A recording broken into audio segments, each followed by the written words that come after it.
who deny them benefits, put them on contracts. And if them even think in their mind, they never talking, if them even think in their mind about trade union, them fire them. And when government a come now, a go on like say, them never know what go on now tell them to go away with that.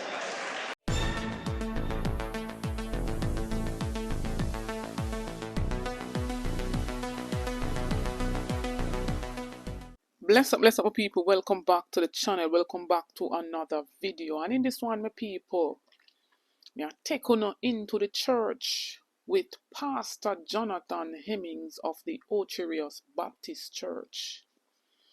And my people, we heard talks all the while saying that the church is silent and the church watered down. But this is a true testimony to show us that not all of the church them sold out or buy out or watered down, or the forces of darkness can get them down. And in this one we hear this pastor basically speaking of the oppression on the people of the nation. And I want to listen specifically when he vouched for the hotel workers, letting us know that the government knew of what was going on and they still allowed investors to come into our country and to exploit, disadvantage our youths and giving them starvation wages, $2 per hour. And I gotten some information from a worker at one of them hotels, and he said that he is worried because if they go out and protest, they will lose their job, they will lose their income. That is already meager. And they are scared, my people. And the government does nothing to help and stand with the people of Jamaica. As well as I have a gentleman here from TikTok who goes by the name of Jason J. And then basically I make you know, my people, that we cannot move forward with this government to the next chapter. I make you hear what I go on, my people. In the same breath, I want you to like, share and subscribe to the channel. It's not by chance that John and Jesus both began their ministry of preaching with the exact words according to Matthew's account. They both began to preach with these words: repent, for the kingdom of heaven is at hand. Repent, for the kingdom of heaven is at hand. For these two eminent and preeminent messengers of God to begin their ministry with the very same words means for me that those words should be taken absolutely seriously. Absolutely seriously. And it is for that reason that I would want for us this morning to focus on those words with which they began their ministry. We need to go into another direction. We need to take the way of righteousness, which is what God's kingdom represents. And we must never ever forget that it is righteousness that exalts a nation. What go on right now is not righteousness, and it not exalt the nation. It a down press us. Repent, for the kingdom. It is a call for a changed way. And say, you people of privilege who have more than you need, If you have 2 coats, only one you can wear at a time. Give to someone who don't have any. Put something in the goodwill barrel, because the oppressed had taken on the ways of the oppressed. The ways of the world has invaded the church. And we don't even recognize it, so much so that sometimes we excuse it. We allow them to invade our space. And we excuse them. And we embrace them. Pride and malice. We are unkind sometimes. Even though we speak to each other and speak about each other. We have allowed bad mind to take over the church sometimes. In one chapter, I spoke on the business of development. In the name of development, and you know, we hear this all the while from politicians, from both sides, how we need to develop as a nation. And in an interest to foster development, as they call it, we have allowed some occupying forces to take control of this nation. Occupying forces. They don't come with guns and bombs. They come with money. And we call them investors. But like every other occupying force, they only come to exploit. And in exploiting people, they oppress the weak and the vulnerable. And it's only because, as a nation, we have taken the world of empire, the way of empire. And we need to change our way. These occupying forces run the business and the industries. Is them provide light for us now? If you're not on solar.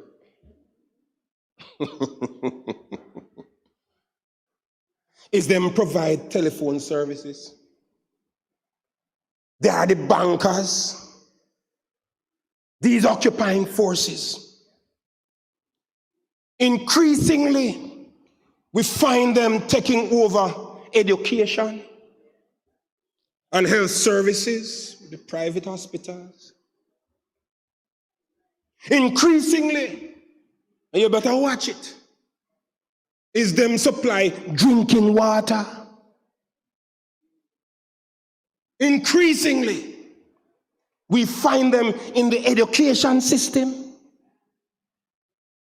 because we seem to be going in a direction where to get quality education, government they mash up public education by politicizing it, by tinkering with it for political gain. So much so that increasingly, to get a good education, if you're not careful, you have to go private.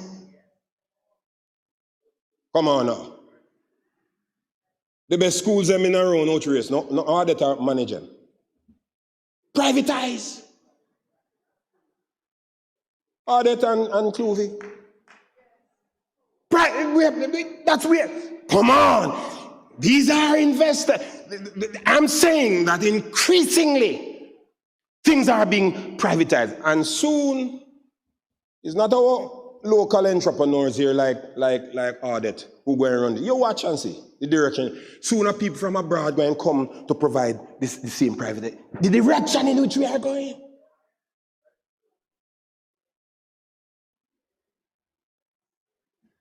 These occupying forces, and this may itch to come to, are the ones who set up all of them concrete jungle along the coastline, them call them hotels. Call them hotels. And them take our youngsters and paying them starvation wages.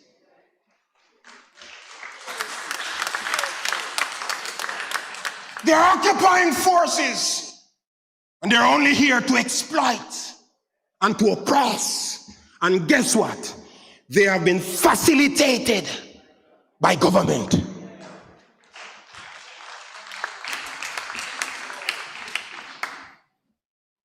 Governments of both parties have facilitated the exodus of trade unions from the hotels. It's government do it. And they have exposed our weak and our vulnerable, leaving them to go fend against these occupying forces who deny them benefits, put them on contracts. And if them even think in their mind, they never talk it, if they even think in their mind about trade union, them fire them. So that they can disadvantage them in the ways that we have been seeing in the news of late. And when government are come now, a go on like say, them never know what go on now tell. Tell them to go away with that. I am extremely worried about what I hear the Prime Minister talk about the next chapter of Jamaica. Now, I want Jamaicans to understand that the Jamaica Labour Party has been in government for 10 years. 10 years, 1 decade. And the Prime Minister says that his government is taking the country into the next chapter. Now, I want you to understand that when you have a book, the first chapter is always the basic chapter, and then you have the other chapters advance the first chapter. Now, when you look at this chapter, this 10 years chapter that the Jamaica Labour Party has been in government, we have seen Petrojam scandal. We have seen Andrew Wheatley resign from the Andrew Holness government. We have seen Ruel Reid scandal. We have seen where the government took the children's money and exploit it. We have seen the Market Me scandal, where the government gives contract to their special friends. We have seen deplorable hospitals in the last chapter. We have seen where people have been sleeping on ground. We have seen where people have been sleeping on benches in our hospitals in Jamaica. We have seen deplorable roads in Jamaica. We have seen in the last chapter where the Andrew Holness government controls the parliament in Jamaica. Right? We have seen where the government announced spark that has not started to spark. We have seen the government announce reach that seems to be lost. Now, Jamaica, we're in the last chapter. We have seen the illicit six, and we still haven't seen them yet. We the only person we know who has been under investigation for illicit enrichment in this chapter, or the last chapter, is the Prime Minister himself. Now, in the last chapter, the Prime Minister's declaration has not been certified. No, Jamaica. Inflation has been high in the last chapter. And you're telling me that you're telling Jamaica that we're going into the next chapter to do what? Now, the next chapter might wipe Jamaica off the map. And I'm extremely worried that that we have a potential government, Andrew Holness, who is going to take Jamaica into the next chapter. Jamaica, think about all the things that happened in the last chapter. No prosperity for the common man. In the last chapter, the Jamaica Labour Party increased their salary 300%, while doctors and nurses had to be protesting in the last chapter. Do you remember that? You remember how nurses and doctors had to protest? You remember the teachers are migrating in droves because of the treatment of the government in the last chapter? And you're telling me about the next chapter? Jamaica, it's time for a change of book. We don't need a next chapter of the Jamaica Labour Party. We need an overhaul of the book. We need somebody else who have a different vision and a different mindset to govern Jamaica. Because quite frankly, this next chapter might wipe us off the map, might embarrass us. I'm beseeching all Jamaicans. Think about what I'm saying. Because honestly, in my gut, I'm worried about the next chapter if Andrew Holness and the JLP is given a third term. Talk up in the comment section, my people. Don't forget to like, share, and subscribe to the channel on the road to 30K and beyond. Support the movement, like up the videos, them share out the videos, my people. Thanks for the continued support on the channel. Notification shout out goes to Rumba Time News. Support our YouTube channel, get her to 2K subscriber. Like up our videos, watch out some of the videos, them share them out with people. As well as Genevieve Lewis. Big up yourself, Genevieve. Thanks for the continued support. Stay tuned for more videos. Stay tuned for more updates. Big up on yourself.